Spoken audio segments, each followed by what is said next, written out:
د شپې داستان.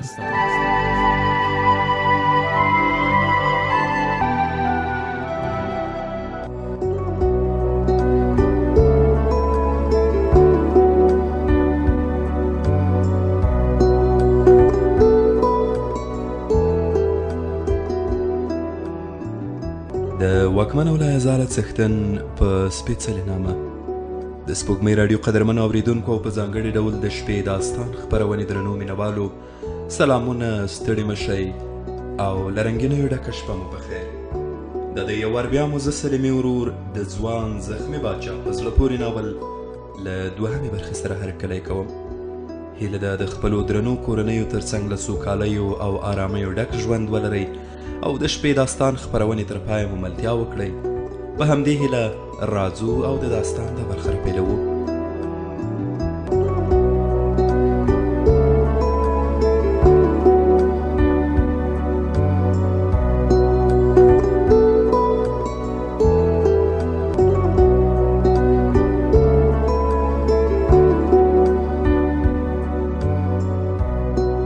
سکرتري کټ کټ وخندل، پورته یې وکتل، سترګې یې له عجیبه اوښکو ډکې شوې. قلم یې راواخیست او د پاچا تر لیک لاندې یې ولیکل: ستا د ګوتو لیکل هم په زړونو واکمني کوي، د زړونو ټوپونه زیاتوي او ژوند زیاتوي. په سره ځیګري لستوڼي یې لمدې سترګې وچې کړې، کتابچه یې بنده کړه او له خپله ځایه پورته شوه. له درباره د وتلو تر وخت وړاندې بهر ووته. زخمي پاچا له غرمې وروسته له خوبه راجګ شو. په تخت کې یې ځان کش را کش کړ، روان شو او د تړمو اوبو لوی حوض ته یې ور ټوپ کړل.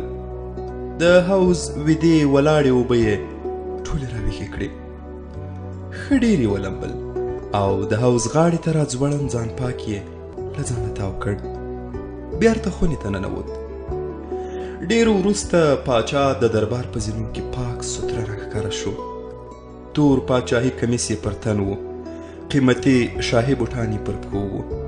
ورو ورو په زینو کې راکوز شو، خپل ملګري آس ته وخوت او همداسې له درباره بهر لاړ. همداسې ورو ورو د دربار په اوږده لاره روان و او خپلو سپاهیانو ته یې کله یو خوا او کله بل خوا ته لاسونه پورته کول. سلام یې پرې اچاوه. د دربار له دروازې نه له ځان سره 2 نور سپاهیان هم روان کړل. پاچا د ښار غاړې د یوه تک شنجک غره خواته لار ونیوله او همداسې مخ ته لاړ. ډېر وروسته یې د همدغه جګ غره په لمن کې خپل آس تر یوې ونې لاندې وتاړه او خپله یې یوې لویې تیږې ته ډډه ووهله. د پاچا سپاهیان له پاچا نه لرې ودرېدل، د پاچا پیره یې کوله. د همدې لویې تیږې څنګ ته یوه لویه رمه راغله. ګوري د رمې مخې ته تور غټ سپی روان دی او ډېر شاته ورپسې یو ځوان شپون روان دی. پاچا له ځان سره فکر یووړ: دا ولې دومره ډېر پسونه په یوه سپي پسې داسې منظم روان دي؟ خبره څه ده؟ سمدلاسه یې سپاهي ته وویل: ژر تر ژره شپون را حاضر کړه. د لوی رمې ځوان شپون پاچا ته را حاضر کړی شو. شپون د پاچا مخې ته حیران ولاړ و. پاچا شپانه ته په خوله ستړې مشه ورکړه او پوښتنه یې ترې وکړه: ځوانه، ژوند دې څنګه دی؟ شپانه خپلې رمې ته ښکته او پورته وکتل. پاچا ته یې وویل: بس ژوند مخکې او موږ له شا پسې روان یو، ډانګ مو پسې اخیستی او پیایو یې. چېرته چې ښکلی ځای وي هلته یې لږ تم کوو او شپېلې ورته وهو. پاچا ځوان شپانه ته ښکته او پورته وکتل. له ځانه سره یې وویل: شپون خو فیلسوف راوښود. مسکی شو. پاچا بیا له شپانه څخه پوښتنه وکړه: ښه ته دا ووایه چې دا سپی دې څنګه د رمې تر مخ روان دی؟ شپون ورته مسکی شو. له ځانه سره یې پټ وویل: سړی خو سم پیله پوست دی. بیا یې پاچا ته وویل: ورور جان له سپي سره د وفادارۍ مغزه دي او له میږو سره نو بیا د میږو مغزه دي، ځکه یې د هغه فرمان منلی او شاته پسې روانې دي. پاچا ورته وویل د دې نو مطلب څه شو؟ ځوان شپانه ځواب ورکړ کله چې اکثریت بې عقل شي بیا په یوه لوی سپي مشر پسې روان وي او فرمان یې په پټو سترګو مني. کله چې اکثریت خلک پوهیږي او مازغه یې کار پیل کړي هغوی یو ښکلی نظام لري، نظام ته احترام لري او یو ښکلی پوه واکمن لري. پاچا له شپانه څخه وپوښتل آیا ته خپل پاچا پېژنې؟ شپانه ژر ځواب ورکړ هو نوم یې اورېدلی دی خو لیدلی مې نه دی، دومره یې پېژنم چې یو ښه پاچا دی. پاچا ژر خبره ور غوڅه کړه مطلب څنګه ښه پاچا دی؟ شپانه ځواب ورکړ د هغه په واکمنۍ کې زما رمې غوښې وکړې، زما اروا پکې ارامه ده، نو ځکه خو وایم چېرته چې ښه خوندور ژوند وي هلته یو ښه خوندور نظام او آباده خاوره وي او د یوه ښه پاچا خوندوره پاچاهي روانه وي.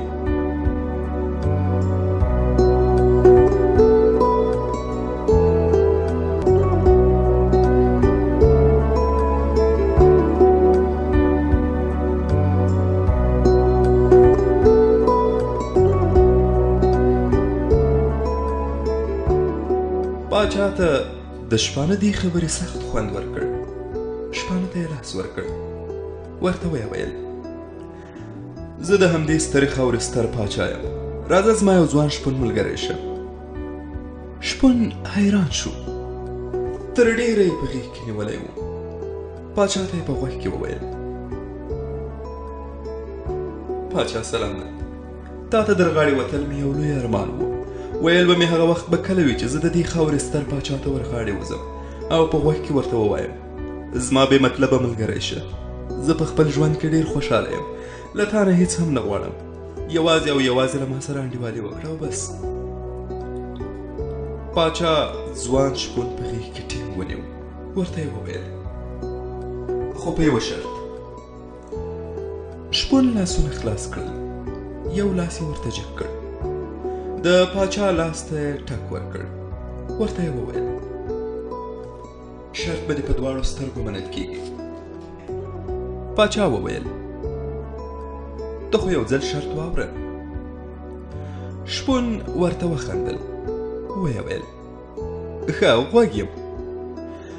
پاچا د غره لمنې ته وکتل، بیا یې شپون ته وویل دلته به یې وخیمه وهي، کور به هم دلته راوړي چې کله کله زه هم ستا د لیدو لپاره راځم، له ما سره به خبرې کوي، ما ته به شپېلۍ وهي او پر ما به د غره خوراک خوري.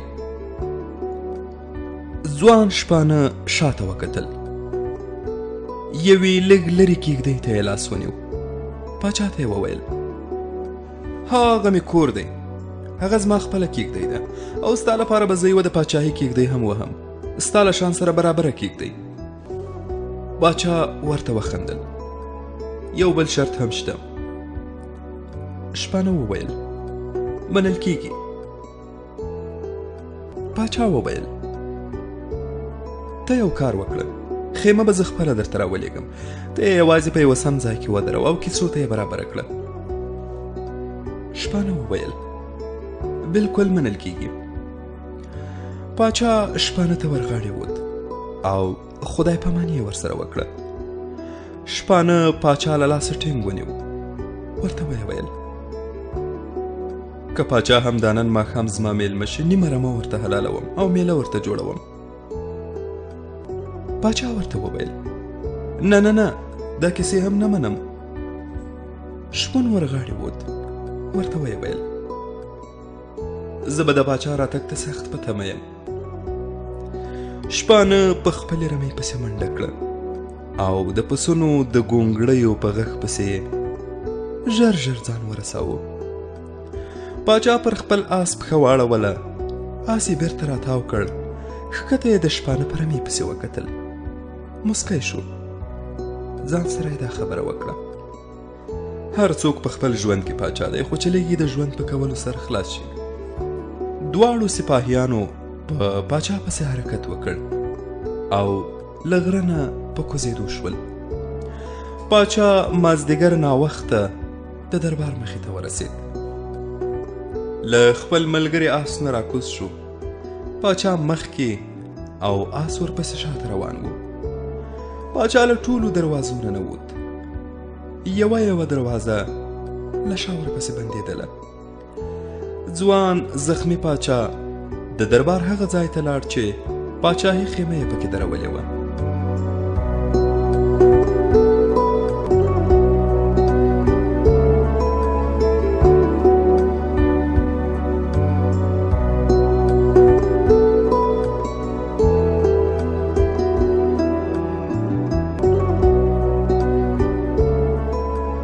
پاچا له خیمې نه لرې ودرېد.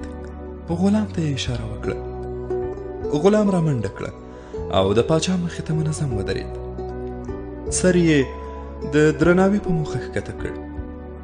پاچا ورته د همداسې یوې خیمې بندوبست کولو امر وکړ.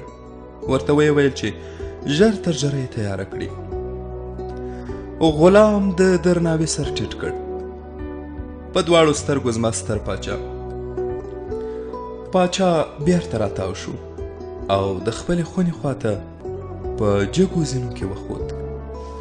له پاچا سره تللو دواړو سپاهیانو یو بل ته وکتل. په سترګو کې یې سره وخندل. یو بل ته یې په سترګو کې وویل مطلب دا خیمه به ما او تا وړو، ځکه هغه ځای یوازې موږ او تاسې لیدلی. دواړو سپاهیانو آسان راتاو کړل او خپلو ځایونو ته لاړل. څو ورځې وروسته غلام د پاچا خواته غلی ودرېد. پاچا سلامت، تاسې چې د کومې خیمې د تیارولو امر کړی و هغه تیاره ده. ستاسې نوي امر ته به تمه یو. پاچا غلام ته د همغو دوو سپاهیانو د خبرولو او د خیمې د ورسپارلو امر وکړ.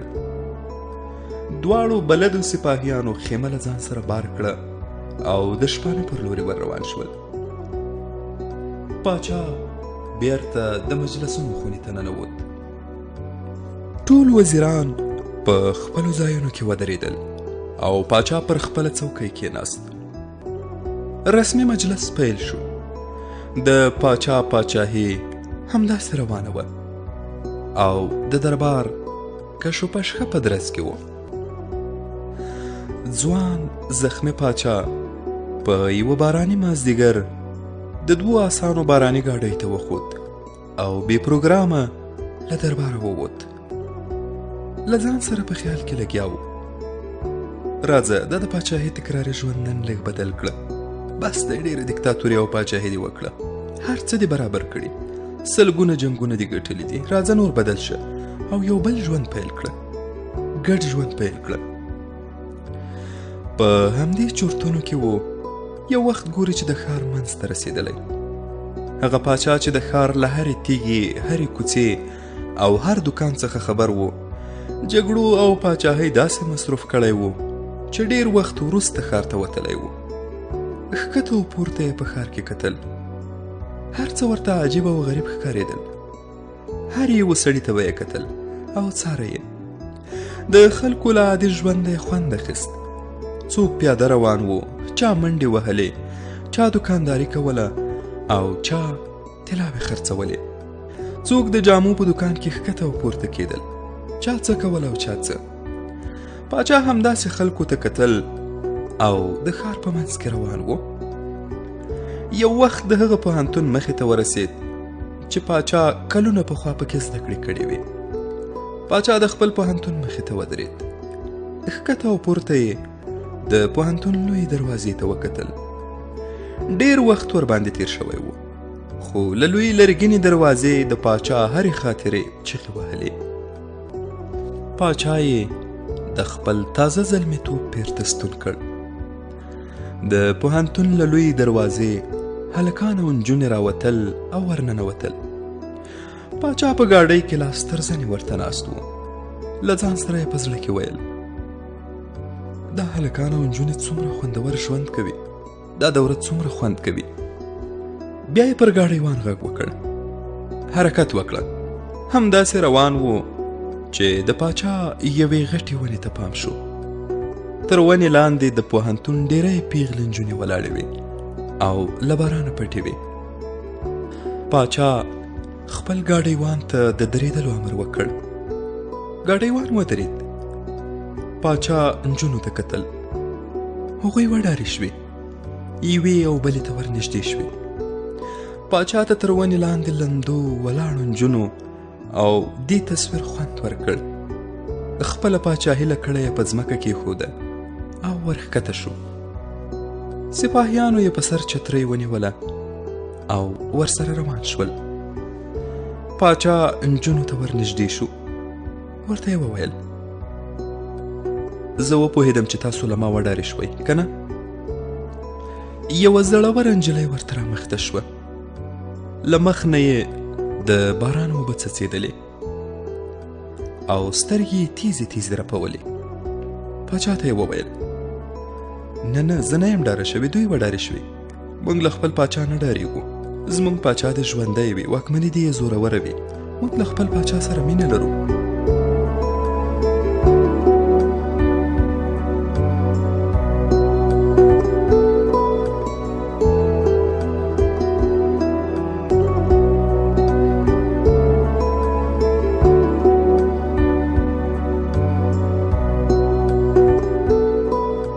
پاچا ورته مسکی شو او د دې نجلۍ جرأت ته حیران شو.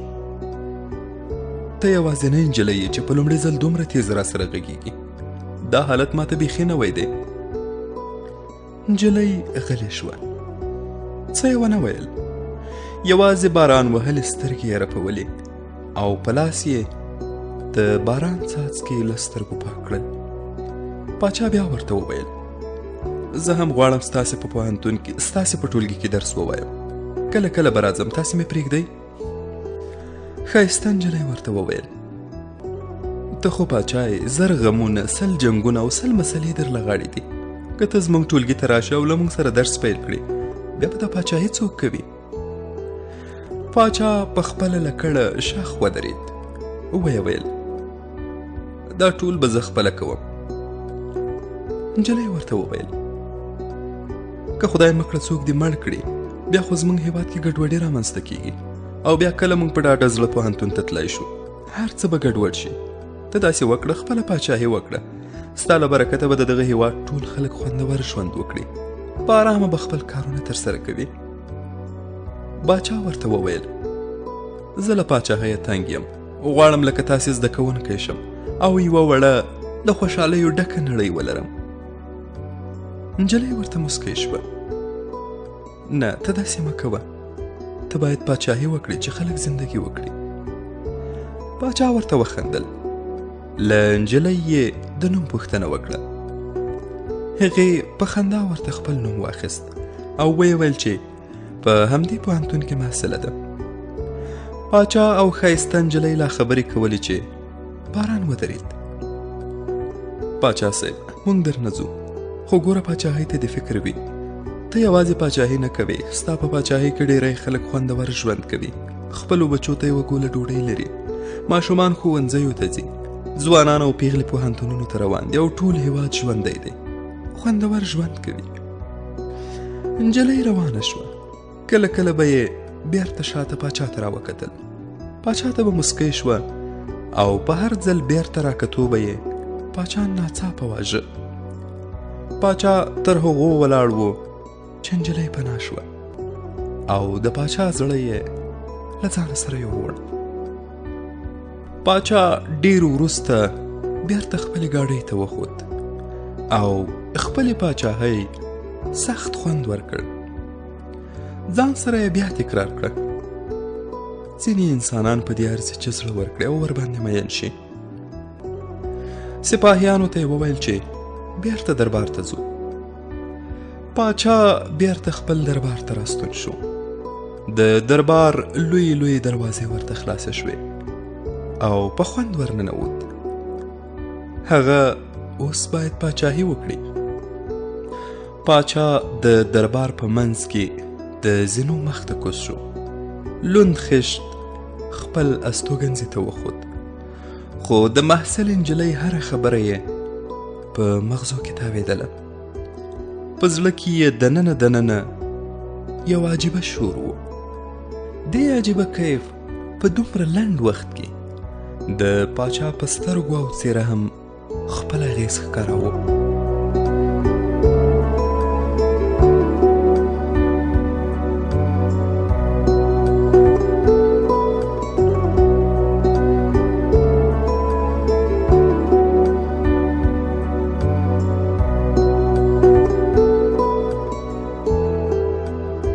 د شپې داستان خپرونې درنو مینوالو، زموږ د نن شپې داستان دوهمه برخه هم همدومره وه او په همدې ځای رانغاړو.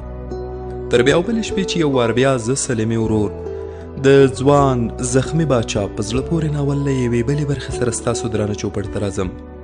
تاسو په لوی او مهربان الله سپارم. سوکاله ژوند ولرئ.